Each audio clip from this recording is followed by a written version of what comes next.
Selanjutnya kami persilakan Ibu Nurjana yang akan dijawab oleh Ustadz Hilmi. Silakan. Assalamualaikum warahmatullahi wabarakatuh. Nama saya Nurjana dari Majelis Taklim Al-Kautsar. Ustadz, saya ingin bertanya, tadi mungkin sudah Ustadz jelaskan sedikit. Ketika kita ingin bersaksi, tapi ada suatu tekanan, ancaman yang tadi disebutkan seperti contohnya keluarga, apakah yang harus kita lakukan dan apakah hukum dalam fikihnya? Terima kasih. Wassalamualaikum warahmatullahi wabarakatuh. Waalaikumsalam. Masih ada kaitan dengan yang pertama tadi. Ada rasa takut di sini, Kiai. Betul, dulu Rasulullah SAW ketika ada seorang ditekan karena keselamatannya terancam, karena keluarganya terancam, maka diperbolehkan mengatakan yang mengingkari hatinya. Sebenarnya apa yang dia katakan itu enggak pas, tapi kalau dia enggak ngomong begitu, itu bisa dizolimi dengan orang lain. Boleh. Namun secara umum hari ini ketika ada orang yang mengintervensi sedemikian rupa, dilihat dulu, hari kita negara hukum hari ini. Ya, Ibu ya, ada orang mengintervensi kita untuk bersaksi palsu, laporkan saja kepada aparat. Insya Allah ya Pak Polisi ya, Pak TNI semuanya di sini, kita masih mencintai kebenaran. Apalagi sekarang era sosial media, ini yang lebih mudah.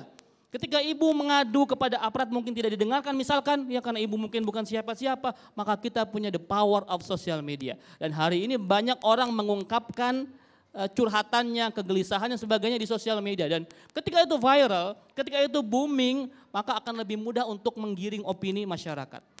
Jadi intinya bahwa tetap statusnya adalah kulil haq walau kana murran. Ya, katakan walaupun benar itu pahit, menyakitkan buat kita, katakan sejujurnya, jangan dibolak-balikan fakta. Ya, itu in case ya dalam sebuah kondisi memang silahkan kalau memang terjepit sama sekali. Namun kalau Indonesia ini insya Allah Bu ya, ibu laporkan saja, ibu katakan yang sejujurnya ya. Insya Allah Bu, banyak yang masih mencintai kebenaran. Contoh kasus yang terjadi hari ini, ya kan? Dulu bagaimana kan ada report awal-awal sedemikian rupa, hampir semua orang percaya, tiba-tiba ada yang berani speak up. Dan ternyata publik di Indonesia lebih mencintai kebenaran. Demikian ya Bu. Tetapi bagaimana ketika kita menghadapi satu kondisi dan bukan sekedar kita alami, tapi khususnya di banyak negara, ya, bahwa seringkali hukum justru tajam ke bawah dan tumpul ke atas. Lantas kita harus bersandar kepada apa? Di Indonesia katanya hukum menjadi panglima, itu ya jargonnya ya. Namun yang terjadi ya hukum tidak menjadi panglima, bahkan kalau saya lihat politik masa menjadi panglima hari ini. Ya. Jadi jangan aneh kalau ada hukum itu kepada para pejabat ya berlaku tumpul, tapi kepada rakyat bawah itu semau-maunya. Mohon maaf, ada yang ramai kemarin. Kalau rakyat biasa, ibu-ibu mau dia punya balita, mau dia menyusui, kalau dia bersalah tetap di penjara. Tapi ketika ada pejabat, istri pejabat, punya power dan sebagainya, ada dalih kemanusiaan. Nah, betul ya, hukum itu hanya tajamnya ke bawah tapi tumpul ke atas. Ya minimal kita hari ini tetap menyuarakan kebenaran Mas Agung ya.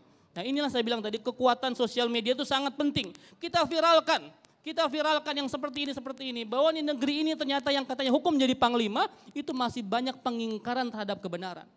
Ya. Indonesia ya yang rakyatnya mayoritas muslim pasti secara fitrahnya itu nggak mau jika itu terjadi. Kecuali memang orang yang sudah bejat. Ya. Kalau kita insya Allah, kalau memang ada sesuatu yang tidak adil kita akan geram Mas Agung. Kemarin saya baca kisah-kisah kumpulan ibu-ibu yang membawa balitanya ke penjara, menyusui di penjara. Masya Allah tergugah hati kita. Tapi dengan alasan yang sama kemanusiaan, yang lain dibiarkan begitu saja. Ya. Ini menjadi sebuah presiden buruk ya Bapak Polisi, Bapak TNI semuanya. Jangan sampai yang terjadi lagi ya. Pokoknya kita bermohon kepada Allah Subhanahu Wa Taala, semoga negeri ini Allah turunkan para pemimpin yang adil, aparat-aparat yang adil, yang berpegang kepada kebenaran, menegakkan kebenaran, amar ma'ruf nahi mungkar untuk Indonesia yang baldatun thayyibatun wa rabbun ghafur. Amin ya rabbal alamin.